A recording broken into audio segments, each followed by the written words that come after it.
श्री शिवाय नमस्तुभ्यं। हम प्रेम से बोलेंगे हर हर महादेव। जैसे कि आप जानते हैं आजकल पर्यावरण हमने कई बार देखा है और सुना है, और कई बार आप लोग लिखा हुआ देखते होंगे, पेड़ बचाओ जीवन बचाओ। कई जगह लिखा हुआ मिलता है हमें, तो हम बहुत सोचते हैं। एक वृक्ष आता है पीपल का। वृक्ष तो बहुत हैं, परंतु पीपल का वृक्ष विशेष विशेष विशेष है। पीपल का वृक्ष धार्मिक आस्था से देखा जाए तब भी विशेष है, और वैज्ञानिक दृष्टि से देखा जाए तब भी विशेष ही है। अब कैसे होगा वो विशेष? विशेष इसलिए है क्योंकि पीपल 33 कोटि देवी देवता विराजमान है उसमें, ब्रह्मा विष्णु महेश भी विराजमान है उसमें, तीनों देवता। अब उस पर हम पीपल के वृक्ष की साधना भी कर सकते हैं, पीपल के नीचे बैठकर साधना कर सकते हैं। कई बार आपने देखा होगा कि पीपल पीपल का जो पेड़ है, और कोई बीमार व्यक्ति है, विशेष विज्ञान की दृष्टि से देखा जाए तो पीपल का वृक्ष 2400 घंटे ऑक्सीजन देता है। ये हमने साइंस में भी पढ़ा है, और डॉक्टर भी वैज्ञानिक भी कहते हैं इस बात के लिए। पीपल का वृक्ष एक ऐसा है जो कि 2400 घंटे ऑक्सीजन देता है। पहली चीज।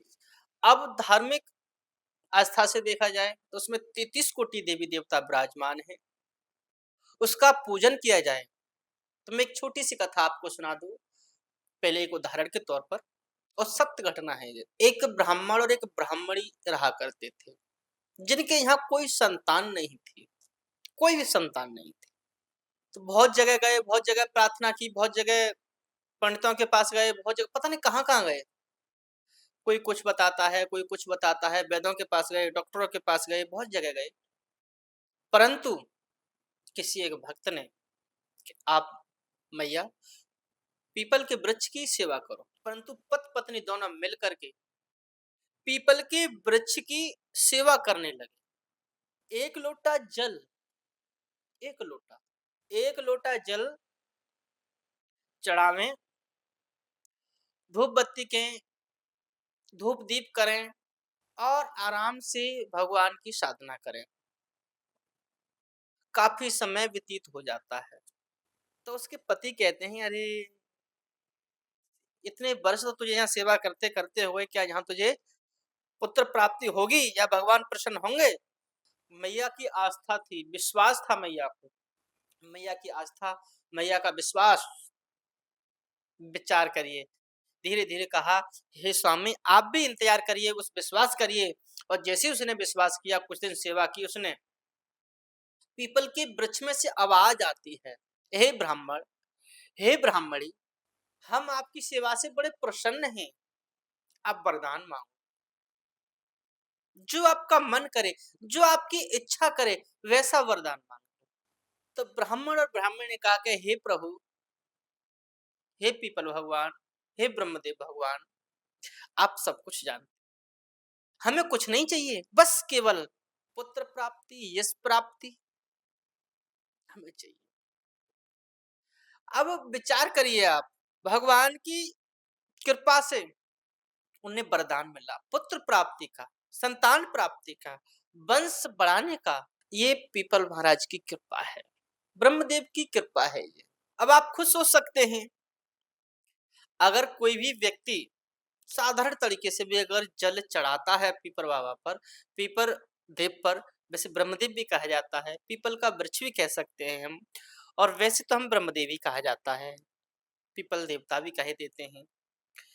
तो आप विचार करिए, आप मन से विचार करिए। ऐसी एक छोटा सा उदाहरण और आता है। एक गांव में एक सेठ और एक सेठानी रहते थे, जिन्हें संतान नहीं थी, जिनके एक भी संतान नहीं थी। उन्होंने पीपल के पेड़ की पूजा करने के नियम विधान के साथ में,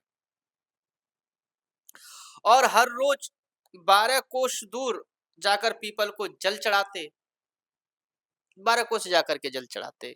कोई आसपास में पीपल का वृक्ष ही नहीं था। रोज जल चढ़ाना, पूजा करना, नियम बांध लिया उन्होंने, नियम के अनुसार जाना रोज सुबह और शाम। केवल संतान प्राप्ति के लिए। रोज पीपल पर जल चढ़ाने जाएं, पैदल जामे पैदल आमे, थक जाती थी। तो एक दिन सेठ जी कहने लगे, सेठानी आप तो थक जाती हैं, कारोबार कौन संभालेगा, ऐसी हालत रही तो संतान भी नहीं है। 16 साल की काया माया से प्रेरित हो भगवान 16 वर्ष तक उन्होंने सेवा की पीपल की, 16 वर्ष तक। और 16 वर्ष के बाद में पीपल देव प्रसन्न हो जाते हैं और एक आवाज आती है पीपल की वृक्ष से कि हे सेठानी, हे सेठ, आपने हमारे पर बहुत जल चढ़ाया है, आपने बहुत सेवा की है, इतनी दूर आना, 12 कोस जाना, और फिर भी आपने नियम नहीं छोड़ा। हम आपकी भक्ति से बड़े प्रसन्न हैं सेठ। आप हमसे अपने इच्छानुसार वर मांगो, अपनी इच्छानुसार वर मांगो।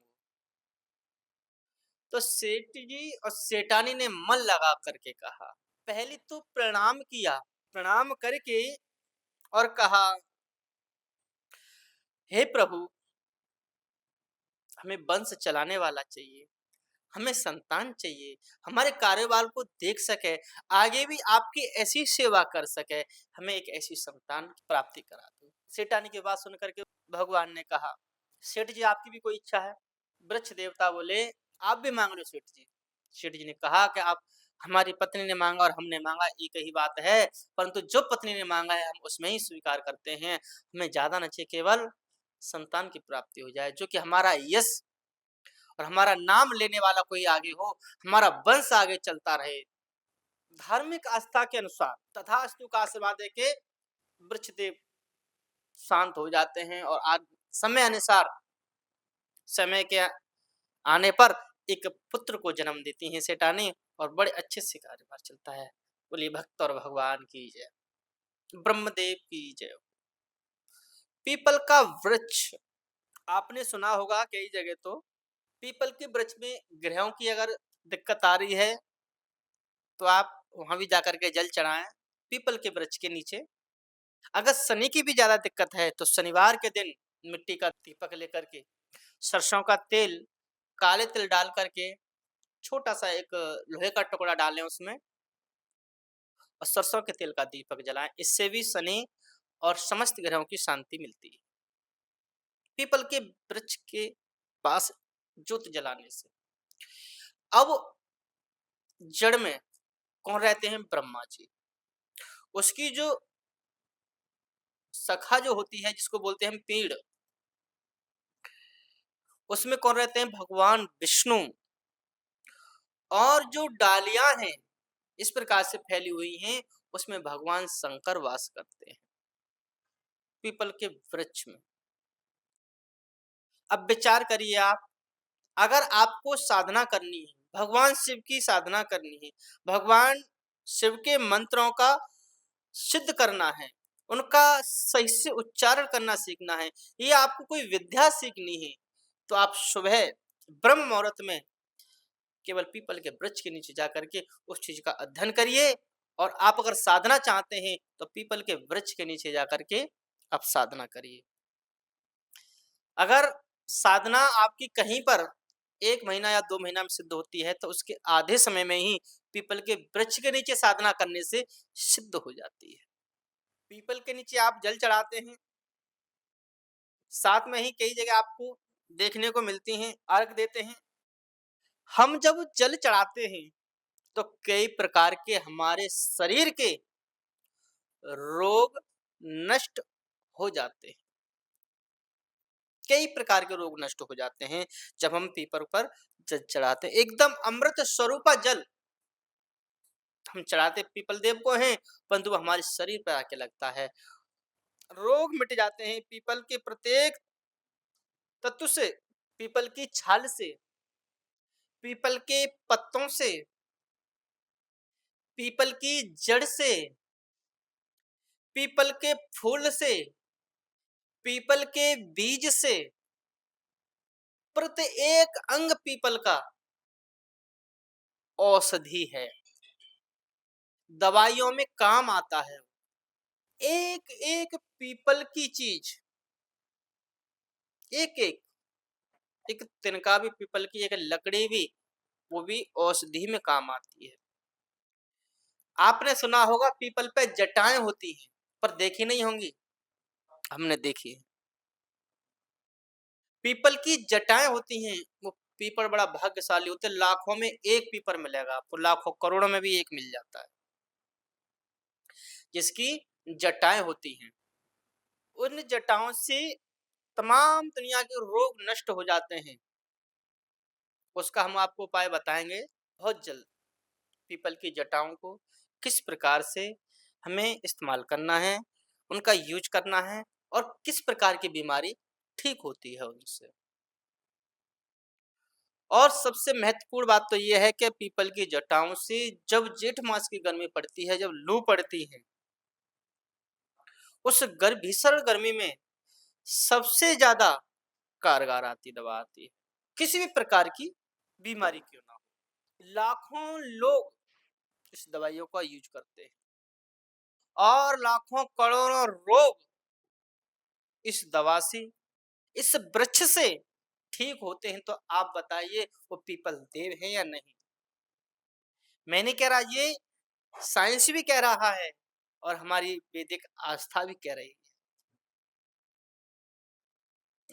साथ ही साथ में मैं आपको एक चीज बता दूं, पीपल के वृक्ष के नीचे सुबह सुबह ब्रह्म मुहूर्त में पीपल के वृक्ष की नित्य 3 बार परिक्रमा करने से, जल चढ़ाने से हमारे जीवन की दरिद्रता नष्ट हो जाती है और धीरे धीरे धीरे धीरे धन बढ़ता जाता है, हम धनवान होते जाते हैं, हम आगे को बढ़ने लगते हैं।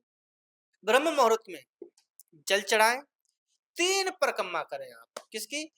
पीपल के वृक्ष। आपका उदाहरण स्वयं बनिएगा और स्वयं आजमा करके देखिएगा। आप 41 दिन लगातार ब्रह्म मुहूर्त में 4 से 5 के बीच में जाकर के जल चढ़ाएं, नहा धो करके धूप दीप करें, 3 परिक्रमा लगाएं और फिर घर को आए। आप इस प्रकार से करिएगा, मैं विश्वास के साथ कहता हूं आपकी दरिद्रता अवश्य नष्ट हो जाएगी, अच्छी तरह से नष्ट हो जाएगी। साथ में ही मैंने बताया कि ग्रहों की शांति के लिए भी, उसके साथ साथ मैं आपको बता दूं, पीपल के वृक्ष में गुड़, दूध, निश्चित वह सरसों का तेल दीपक अर्पित करने से, यानी जल जल दें और दीपक अर्पित करें, आर्थिक रूप से जो परेशानी नहीं होगी, कभी भी आर्थिक तंगी हमारे पास नहीं आएगी इस चीज। और भी बहुत सारे से उदाहरण हैं, मैं आपको बता दूं इसमें। आपको सपन आते हैं, वो सपन आना बंद हो जाएंगे। जल अवश्य चढ़ाएं। गीता में भगवान कृष्ण कहते हैं कि पार्थ वृक्षों में पीपल हूं। भगवान गीता में स्वयं कहा है, पार्थ मैं वृक्षों में पीपल हूं। तो स्वयं नारायण है पीपल का वृक्ष। याद करिए इस बात को, क्योंकि भगवान कन्हैया ने स्वयं अर्जुन से इस बात को कहा है। जब स्वयं भगवान कृष्ण पीपल हैं तो हम सेवा करेंगे, और सेवा करने से ऐसा हो सकता है कि हमको फल प्राप्त ना हो। विचार करिए आप, देवताओं ने भी पीपल की वृक्ष सेवा की है, पीपल के वृक्ष की, देवताओं ने भी। और पंछियों तो खैर बैठते ही हैं, वो तो सेवा ही कर रहे हैं, और मनुष्य सेवा करते हैं, उनको छाया देते हैं पीपल देव। नागों के लिए भी, हर प्रकार के लोगों को उद्धार करते हैं पीपल देव। किसी भी प्रकार की कैसी भी जीवात्मा क्यों ना हो, पीपल के पास जाकर के उसका उद्धार हो जाता है, स्वयं भगवान के पास पहुंचती है वो। अब आप स्वयं विचार करिए जीवन का, कि पीपल के पेड़ में कितने देवता हैं। हमारे सनातन परंपरा के अनुसार पीपल में 33 कोटि देवी देवताओं का वास बताया गया है। जैसे मैंने अभी बताया, ब्रह्मा जी का जड़ों में वास है, विष्णु भगवान का उसकी नीम में वास है और जो पेड़ बोलते हैं, भगवान शंकर का वास उनकी डालियों में है, सबसे ऊपर भगवान शंकर का वास है। ऐसे ही हनुमान जी की अगर भक्ति करनी है तो पीपल के वृक्ष की हमें पूजा करनी चाहिए, तो उससे बालाजी महाराज जल्दी प्रसन्न होते हैं। पीपल की हमें पूजा करनी चाहिए, पीपल के पेड़ के नीचे साधना करनी चाहिए मान्यता के अनुसार। अब नियमों का और स्वच्छता का और सरलता का विशेष का ध्यान रखना है आपके लिए। ऐसा करने से बालाजी महाराज जल्दी प्रसन्न होते हैं और आपके संकटों को जल्दी काट देते हैं। और विशेषकर बात तो यह है, कुछ नियम करते समय पूजा ऐसे नियम से होती है जिनकी अनदेखी की जाती है। जैसे कि हमें कुछ पता ही नहीं और हम पूजा कर रहे हैं, वो भी पूजा सफल है हमारी। भगवान कहते हैं नाना प्रकार से पूजा की जाती है, परंतु अगर कोई नहीं जानता, कोई सरल है, अनपढ़ है, जिसको पूजा करना आता ही नहीं है, वो जाकर के जल चढ़ा दे पीपल दे पर, तब भी भगवान प्रसन्न हो जाते हैं और 3 बार परिक्रमा लगाते हैं उसकी। ये संसारिक देहिक देविक भौतिक तापा, राम राज काऊ नहीं व्यापा। ये तो जन्मांत जन्मांतर से वृक्ष आज से नहीं, बहुत पहले से चले आ रहे हैं। ये वृक्ष वनस्पति है और प्रत्येक वृक्ष में भगवान का वास है वैसे तो, परंतु वृक्षों में सर्वश्रेष्ठ जो वृक्ष है वो पीपल देव महाराज है, वो ब्रह्मदेव महाराज है। पीपल को ब्रह्मदेव भी कहा जाता है, दूसरा नाम, और देव भी कहा जाता है क्योंकि उसमें देवताओं का वास है, इसलिए पीपल देव वृक्ष देव कहा जाता है। तो उन वृक्षों में, उन दीपों में हमें जानना चाहिए किस प्रकार से भगवान की पूजा करें। देखिए, आपके पितरों की बात बताऊं मैं, और आपके पितृ परेशान कर रहे हैं या आपके पितृ रुष्ट हैं या आपके पितृ नाराज हैं, तो आप कम से कम, ज्यादा नहीं तो ज्यादा नहीं, 41 दिन लगातार जल में 2 बूंद दूध की डालकर और पीपल पर चढ़ाएं। आप 7 परिक्रमा करें पीपल की, 41 दिन करिए आप।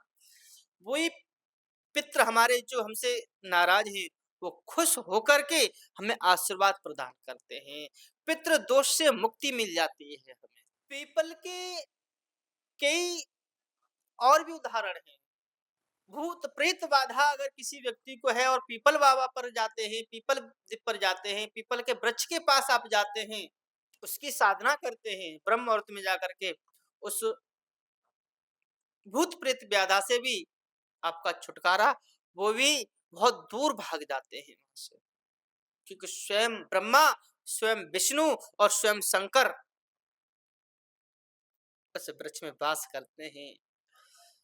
और स्वयं नारायण तो स्वयं पीपल बता रहे हैं भगवत गीता में। भागवत गीता में कहा है कि हे पार्थ, में वृक्षों में पीपल हूं, तो वहां भूत प्रेत तो आ ही नहीं सकते जहां स्वयं नारायण विराजमान है। कहीं जाने की आवश्यकता नहीं है आपको, केवल पीपल देव को आप जो है स्थापित करें, या अपने खेत पर या कहीं दूर हैं, पुराने हैं, तो उनकी सेवा करना चालू कर दें। आपके यहाँ संतान भी पैदा होगी, संतान का भी वरदान देते हैं और साथ में रोगों को भी नष्ट करते हैं, साथ में धन की भी, आर्थिक स्थिति की भी, और आपके कई प्रकार के नहीं, लाखों प्रकार के रोग भी नष्ट हो जाते हैं। आज के लिए बस इतना ही। हम पीपल देव वृक्ष के बारे में फिर एक नए एपिसोड में आपको कुछ नया बताएंगे। अगर कोई चीज आपको ऐसा लगता है कि हम नहीं बता पाए हैं, तो उससे आप कमेंट में अवश्य पूछिएगा कि ये क्या है। जैसे आप यहाँ कोई पीपल नहीं कहता हो, कुछ और ब्रह्मदेव कहते हो, कुछ और नाम बोल देते हो, तो आप हमें अवश्य कमेंट में बताइएगा। और किसी प्रकार की अगर कोई दिक्कत है, तब भी आप हमें कमेंट कीजिए, उसका उपाय अवश्य ही हम प्रयास करेंगे कि आपको बताएं। अभी के लिए जय श्री कृष्णा, हर हर महादेव, जय श्री राधे।